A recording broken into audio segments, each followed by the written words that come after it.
Romance stories are like hit or miss for me, but this right here, this means something to me. I love this story. I love these characters. I love everything that they do. The enjoyment that you get from reading this story is unprecedented. Like, I went into this completely blind, not knowing what to expect, not knowing what I was getting into, right? The standard reading experience, hopefully. And what I get from it is 120 plus chapters of absolute glory, absolute beauty, and lovable characters, and I would die for all of them. Every single one. This romance here is like the opposite of what I'm typically kind of surrounded by. In a world filled with slow burn romance that takes 3.5 years to actually get to some sort of confession, this one is like instant in comparison. Like within the first 20 to 30 chapters, it's already happening. But then even within the first 10, it's already realized. There's no dilly-dallying, there's no beating around the bush, there's no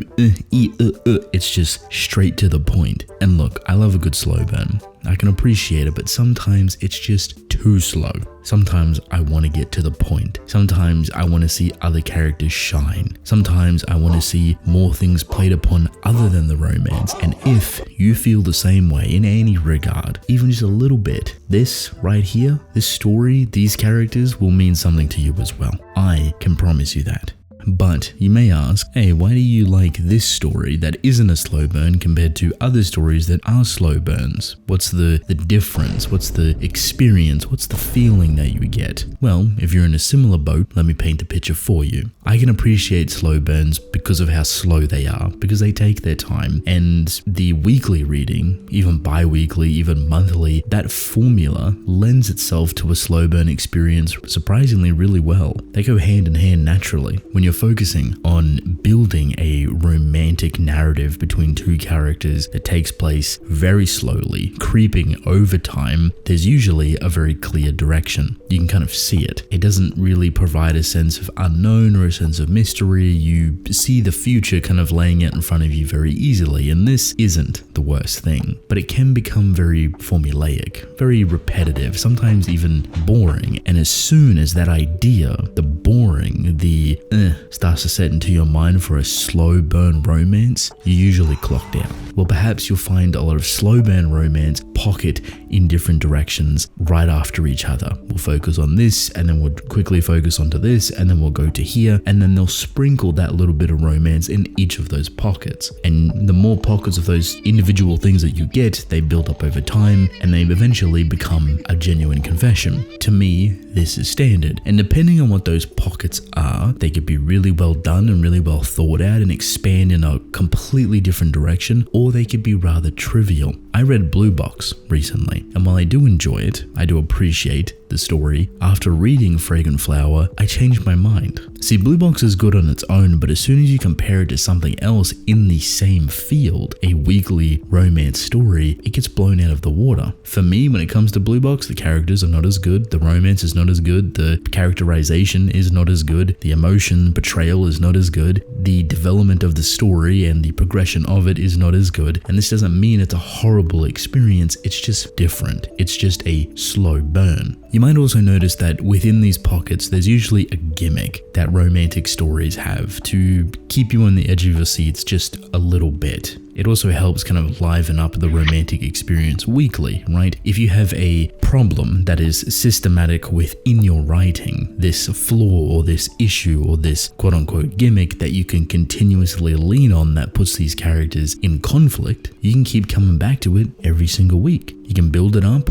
and then eventually by the end of the story, you break it apart. It provides a lot of agency that's away from the romance, but also perhaps can help it. You want to know the gimmick for Blue Box? The main character and the love interest live together. And while that might sound exciting, it is not as much as you would think. They actually barely play upon it. They use it as a tool for the characters to actually be together naturally, because perhaps they wouldn't be if they lived in different houses. So you forcefully bring them together. But another gimmick is that they also share a common interest. The sports within Blue Box is barely sports. It's kind of just there as dressing. Again, not the worst thing, very undervalued. More so just used as a tool for the story to stay refreshing and interesting and actually provide a sense of development and growth. On the other hand, Fragrant Flower, what's the gimmick? What does it do?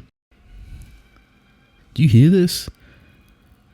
Birds. It's 3 a.m. Please. The Fragrant Flower gimmick comes in the form of two schools. On one hand, you have a delinquent school, has a really bad reputation. On the other hand, you have a prestigious all-girls school, rich, famous, preppy. There's a division between these schools, and they're right next to each other, comically so. I open up the window, I can see into the classroom of the neighboring school. They have a conflict between each other. They're not meant to come in contact at all, and yet they do, eventually. The main character being this standout, tall guy with blonde hair and piercings, looks like a delinquent. Everyone's scared of him, but he's genuinely just a really nice guy. And his love interest, the other main character, is like this 4'10", 11 girl who just adores him, puts past all the conflict, all the weirdness for the school, doesn't even care about it, doesn't even think about it, and just treats him as a human being. And realistically, that's perhaps the point of the whole story. Just treating people as human beings, looking past whatever situation or thing they're connected to, and just judging them based on their own actions, how they speak, how they feel, and what they do.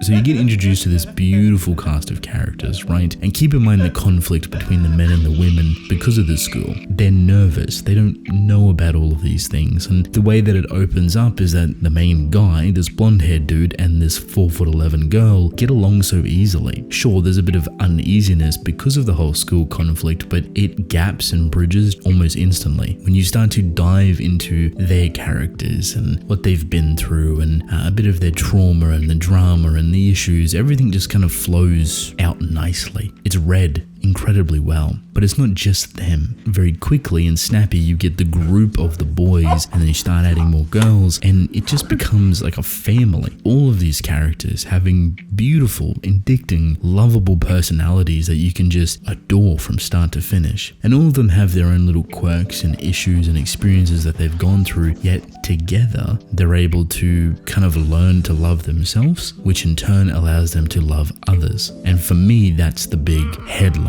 for Fragrant Flower. Learning to love yourself, so in turn you can love others. So in turn, other people can love you, and you can share that experience, which is a beautiful thing. This is all heightened because of that original conflict. The preconceived perception of that school being bad and delinquents and horrible people, don't mess with them. Yet rather rapidly, you unravel that lie. So even some of the characters that are more engraved in this lie that has been perpetuated, once they start to see the other side, once they start to communicate, once they start to talk and just open up and are allowed to be themselves without that preconceived perception, you realize they're just humans. They're just kids at the end of the day. They've just been through a lot, and that's about it. And for me, I think that's where the lovable part of this story comes in. It's like there's moments in here that feel super dramatic, super over the top, but it handles itself with a sense of earnest and seriousness and just finesse that it feels charming. Like it's hard not to love. You know what I mean? Like the more you read it, the more you get into it, you'll find these characters' troubles to be oddly relatable, but oddly simple, you know? Some more complex than others, some more crazy than others, but at the end of the day, simple.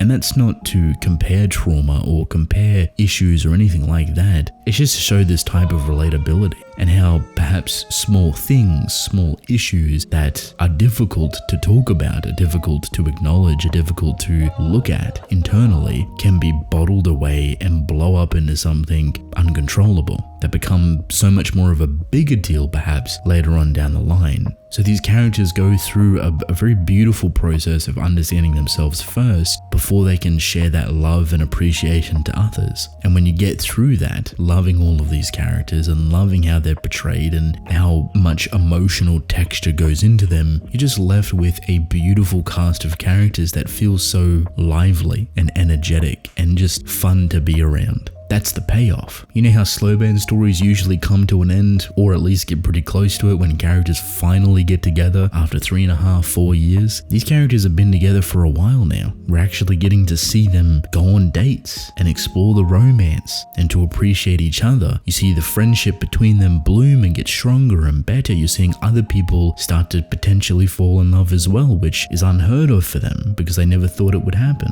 But it's only because of the other people. It's only because of exploring deeply within themselves that they're able to do it comfortably. The Fragrant Flower Blooms with Dignity is arguably one of the best romance mangas out. If you haven't read it, you're missing out. If you have read it, congratulations, you've read peak. And if, for whatever reason, you're a little bit on the fence, and maybe I haven't sold it well enough to you, maybe you feel a little bit disrespected that I threw Blue Box under the bus, I apologize, I'm sorry, I like Blue Box, it's fine. If you're on that fence, don't worry, there's an anime coming next year by Cloverworks. It looks good, a lot of people are really going to love it, and I think it's going to do really well. I don't know what you're waiting for though, there's 120 plus chapters here for you to read, so go on, off you go, have fun, thank me later.